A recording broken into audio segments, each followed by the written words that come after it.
ఓం సాయిరామ్ సద్గురు సాయినాథ్ మహారాజ్కి జై. సాయిబాబా ఆశీస్సులతో అందరూ ఎల్లప్పుడూ సంతోషంగా ఆరోగ్యంగా ఉండాలని మనస్ఫూర్తిగా కోరుకుంటున్నానండి. ఈరోజు ఒక మంచి సందేశంతో బాబాగారు మన ముందుకు వచ్చారండి. ఆ సందేశం ఏమిటో ఆయన మాటల ద్వారానే విందాం. ఆ సందేశం ఏమనగా, బిడ్డ, మీ ఇంట్లో 2 అతిపెద్ద అద్భుతాలు జరగబోతున్నాయి. ఇలాంటి అవకాశం మళ్ళీ రాదు. ఇప్పుడే నీ తలరాత మార్చుకో బిడ్డ అని బాబాగారు ఈ సందేశంతో మన ముందుకు వచ్చారండి. బిడ్డ, మీ ఇంట్లో 2 అతిపెద్ద సంఘటనలతో నీ జీవితం మలుపు తిరగబోతుందమ్మా. నువ్వు ఇన్నాళ్ళు పడ్డ కష్టానికి ముగింపు చెప్పేస్తున్నాను. నువ్వు ఇన్నాళ్ళు నీ యొక్క ఆర్థిక పరిస్థితితో ఎంత బాధపడ్డావో కదా. ఇక నీ కష్టాలు బాధలు అన్నీ ముగిశాయి. నీ బిడ్డలు అద్భుతమైన ఉన్నత స్థానంలో ఉండబోతున్నారమ్మా. ఇక నీ జీవితమే మలుపు తిరగబోతుంది. ఇన్నాళ్ళు నీ భర్తతో నువ్వు పడ్డ కష్టమంతా పోయి పిల్లలతో నువ్వు సుఖ సంతోషాలతో ఏర్పడబోతున్నాయి తల్లి. ఇక నీ బిడ్డ పెళ్లి సంబంధం కుదరలేదని ఎవరైతే బాధపడుతున్నారో, నా బిడ్డలకి పెళ్లి సంబంధం కుదిరే సమయం కూడా ఆసన్నమైంది. ఈ మాఘమాసంలో ఒక చక్కటి అద్భుతమైనటువంటి సంబంధం కుదిరి నీ బిడ్డ జీవితం చాలా సంతోషంగా ఉండబోతుందమ్మా. ఇక ఆ సంతోషాన్ని చూసి నీ ఆనందానికి అవధులు ఉండవు. ఎందుకంటే ఏ తల్లికి తండ్రికి అయినా సరే బిడ్డలు సంతోషంగా ఉంటేనే కదా వారు కూడా సంతోషంగా ఉంటారు. ఇక నీవు ఇన్నాళ్ళుగా పడ్డ కష్టాలు అన్నీ పోయి నీవు అనుకున్నట్లుగానే నీ బిడ్డకు మంచి సంబంధం కుదిరి నీ బిడ్డలు సంతోషంగా ఉండబోతున్నారు తల్లి.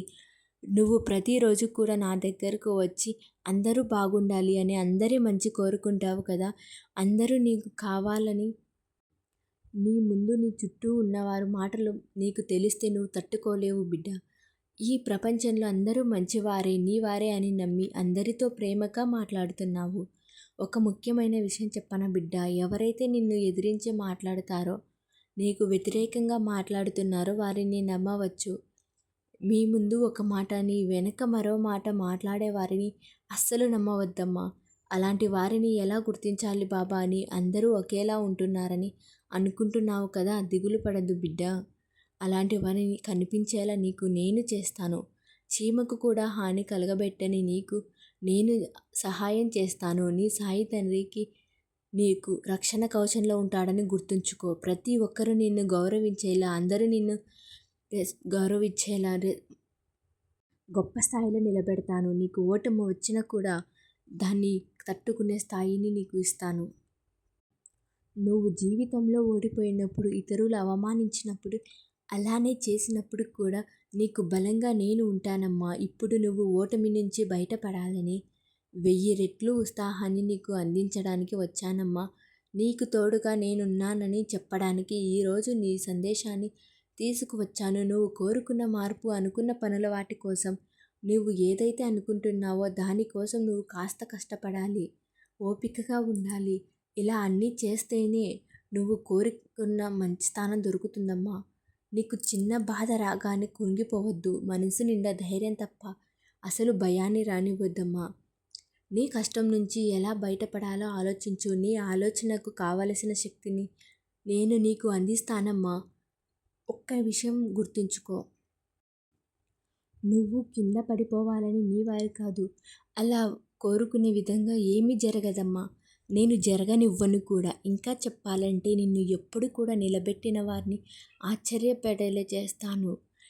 నీకు కావలసిన గెలుపును కోరుకుంటున్నావు కదా, ఆ ఆనందాన్ని కూడా తప్పక అందిస్తానమ్మా. చిన్న చిన్న సమస్యలు వచ్చాయని ఓడిపోయావని బాధపడద్దమ్మా. దీనితోనే నీ జీవితం అయిపోతుందని, నీ జీవితంలో సాధించాల్సింది, నువ్వు చూడవలసిన సంతోషాలు ఎన్నో ఉన్నాయి. అవి నీకు తెలీదు.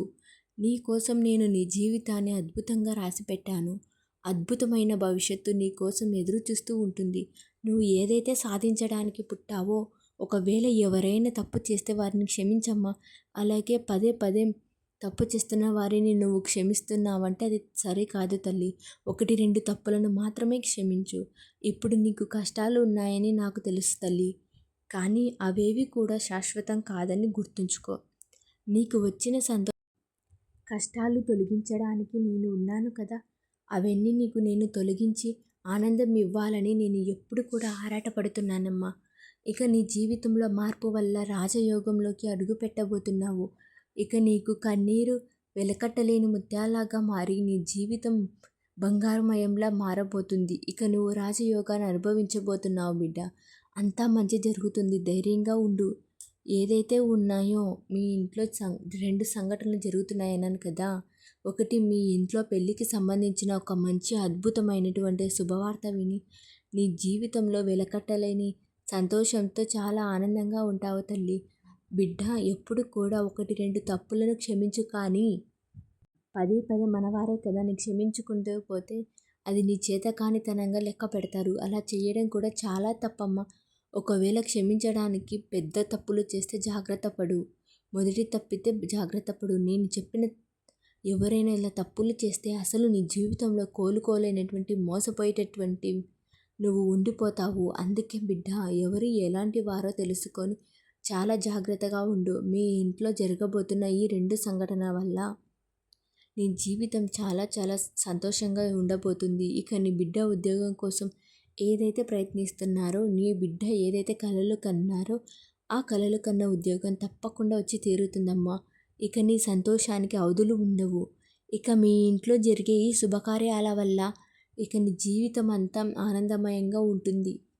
ఇన్నాళ్ళుగా పడ్డ దిగులు, బాధ అంతా కూడా పోతుంది. ఇక నీకు ఏ బాధ ఉన్నా సరే నేను చూసుకోవడానికి ఈ సాయి తండ్రి ఉన్నాడు కదా.